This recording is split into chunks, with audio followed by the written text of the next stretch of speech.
از طوفان‌های زندگی تا برکت. اعتماد به حمایت خداوند.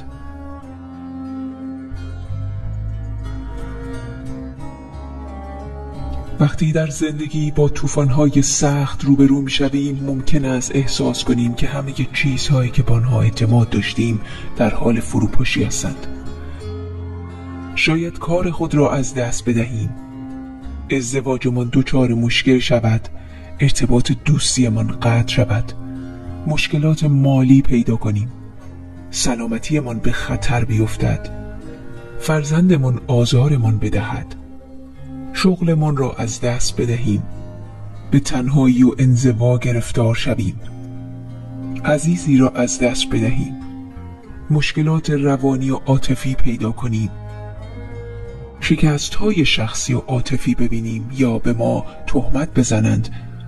همه اینها و این لحظات می توانند بسیار ترسناک و دلهره‌آور باشند، اما در این مواقع بهترین کاری که می توانیم انجام بدهیم این است که به خداوند اعتماد کنیم.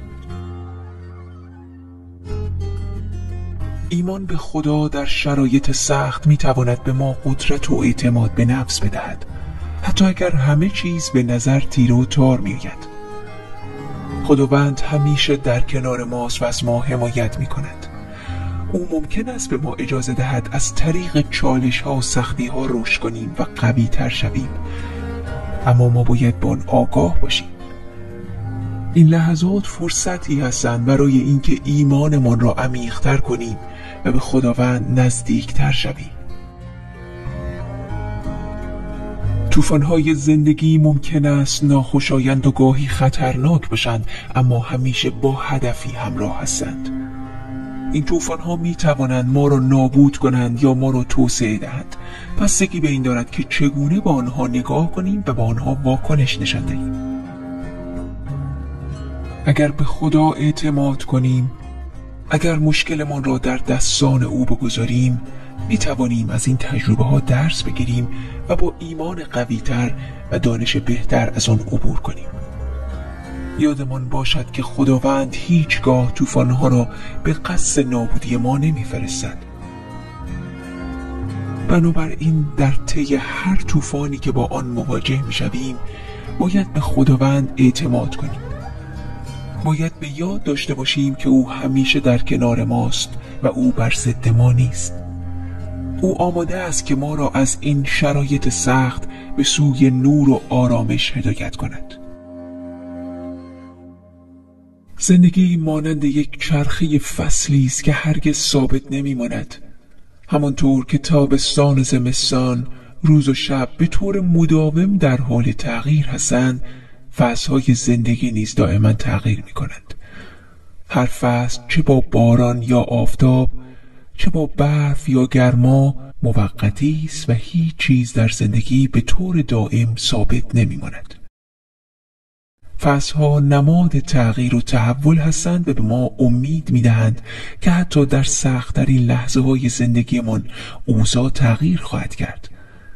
گاهی اوقات در اوج تاریکی و سختی ممکن است احساس کنیم که این وضعیت دائمی است. ممکن است احساس کنیم هیچ ناجی نخواهد رسید. ممکن است احساس کنیم که ما برای همیشه از دست رفته ایم، اما اینطور نیست. این لحظات گذرا هستند و نباید تصمیمات دائمی بر اساس مشکلات موقتی بگیریم. وقتی در میان یک فصل تاریک قرار داریم، ممکن است وسوسه شویم که از مبارزه دست بکشیم، اما باید به یاد داشته باشیم که این فصل ها هم موقتی هستند و میگذرند و آنچه که میماند ما هستیم و خدا هست و لحظه حالمان. خداوند هرگز نمیخواهد که شرایط سخت بر ما غلبه کند. او در هر لحظه با ماست، حتی در طوفان‌های زندگی، حتی در مواقعی که ما فکر میکنیم در حق ما جفا شده است، آن را جفا نبینیم. حضرت عیسی نیز درباره مشکلات صحبت کرده است و این واقعیت را یادآوری کرده که تغییرات در راه هستند، حتی وقتی شرایط دشوار و آزمایش‌ها ناخوشایند هستند. این فرصتی است برای کشف و درک عمیق‌تر درباره خودمان و کسانی که با آنها سر و کار داریم. بنابراین هرگز اجازه ندهید شرایط موقتی شما را شکست بدهد. اعتمادتان به خداوند را حفظ کنید. به خاطر بسپارید که او همیشه در کنار شما بوده، هست و شما را همیشه هدایت خواهد کرد. تنها باید به او اعتماد کنید و به او فضا بدهید تا زندگی شما را در دستانش بگیرد. در حقیقت مهم نیست که در زندگی با چه نوع طوفانی روبرو هستید، چقدر این طوفان عظیم یا ناچیز است. همیشه یک وعده در کلام خداوند وجود دارد که به ما اطمینان می‌دهد خداوند با ماست و از ما حمایت می‌کند. او خدای بیکرانی است که از ابتدا تا انتها همه چیز را می‌داند. از زمان آدم و حوا تا به امروز و تا زمانی که او دوباره بازگردد و همه چیز را به پایان برساند. او از همه طوفان‌ها و مشکلاتی که ممکن است در مسیر زندگیمان پیش آید آگاه است. چگونه می‌توانیم از چنین کسی غافل باشیم؟ چگونه می‌توانیم خداوند را نبینیم وقتی او همه چیز است؟ او همه چیز را می‌داند و هیچ چیز برای او غافلگیر کننده نیست. نباید از اینکه شرایط سختی را تجربه می‌کنیم شوکه شویم.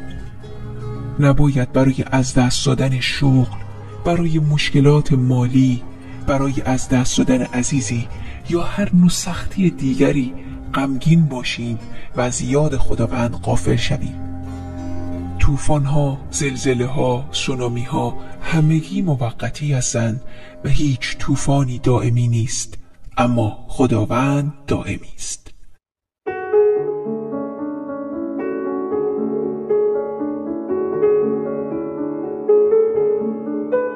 به او اعتماد کنید. این طوفان‌ها نشان می‌دهند که چقدر قوی هستیم و اینها ایمان ما را می‌افزایند و می‌آزمایند. تنها در این مواقع است که باید ایمانتان به خداوند را محک بزنید و آن را تقویت کنید. طوفان‌های زندگی فرصتی برای بازگشت به خداوند و تقویت ارتباطمان با اوست.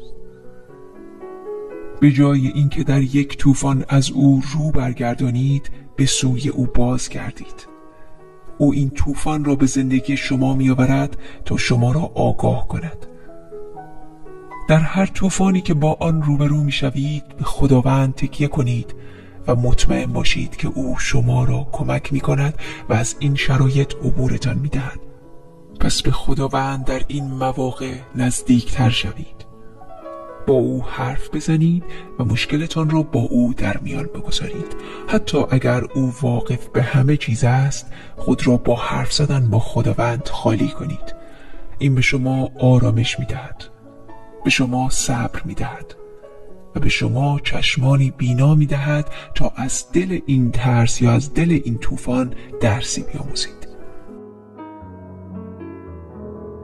اجازه دهید این گونه بگویم که زمانی که در زندگی طوفان‌های سخت بر ما می‌وزند، نیاز داریم تا چیزی را به عنوان لنگر بیاندازیم و از رانده شدن توسط این مشکلات جلوگیری کنیم.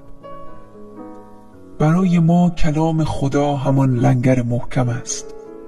این لنگر ثابت است و هرگز تغییر نمی‌کند. کلام خدا و حضور او در زندگیمان لنگری است که ما را ثابت نگه می‌دارد.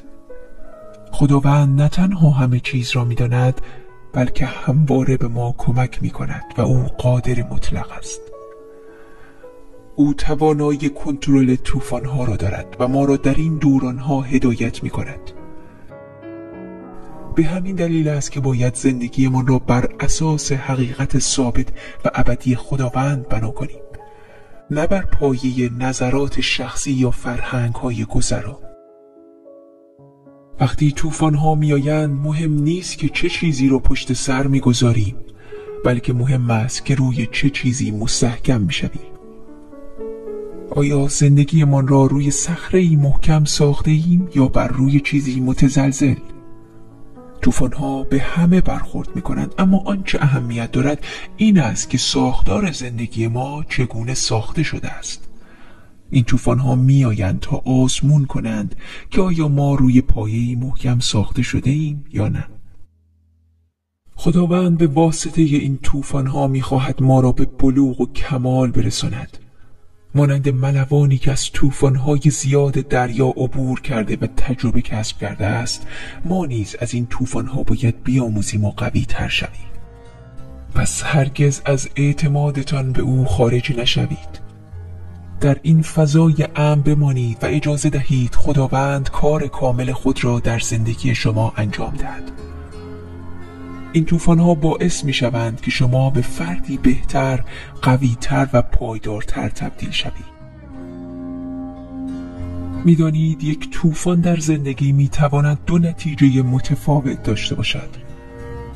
یا ما را در قفسی از ترس و عدم اعتماد به خدا محبوس می‌کند، افسرده می‌کند، نگران می‌کند، به ما ترس می‌دهد، یا ما را مجهز می‌کند تا به عنوان یک بنده خارق‌العاده خدا عمل کنیم. انتخاب با ماست و این انتخاب بر اساس دیدگاه ما نسبت به خدا تعیین می‌شود. اولین چیز این است که از خود بپرسیم خدا را چگونه می‌بینیم. اگر تصور می‌کنیم خداوند تنها یک قاضی سختگیر است که منتظر است ما اشتباه کنیم، ممکن است از او دوری کنیم. اما اگر او را به عنوان خدایی با محبت، خدایی بخشنده، خدایی آموزنده بشناسیم، می توانیم به او نزدیکتر شویم و از حضورش بهره مند شویم. دیدگاه ما نسبت به خدا بر پایه تجربیات ما و درک ما از شخصیت او شکل می گیرد. خداوند ممکن است چیزهایی به زندگی ما بفرستد که ما دوست نداریم یا نمیخواهیم، اما این به معنای عدم محبت او نیست. او میداند چه چیزی برای ما بهترین است، حتی اگر ما آن را در لحظه درک نکنیم. در نهایت طوفان‌های زندگی موقعیتی هستند تا اعتماد و ایمان ما را به خدا تقویت کنند. هر طوفان ممکن است به نظر برسد که زندگی ما را به چالش می‌کشد یا زندگی ما را کاملا از بین می‌برد، اما در حقیقت این طور نیست. خداوند همیشه در زندگی ما در حال انجام کارهای نیکوست. حتی با فرستادن طوفان‌ها به زندگیمان که بسیاری از آنها بر اساس اشتباهات خودمان به زندگی ما می‌آیند یا بر اساس بدخواهی دیگران، اما خداوند در جای حق نشسته است. او از ما حمایت می‌کند. او مراقب ماست اگر به او اعتماد کنیم و تمام این نگرانی ها را به او بسپاریم. عشق ما بر ما. دوستتون دارم.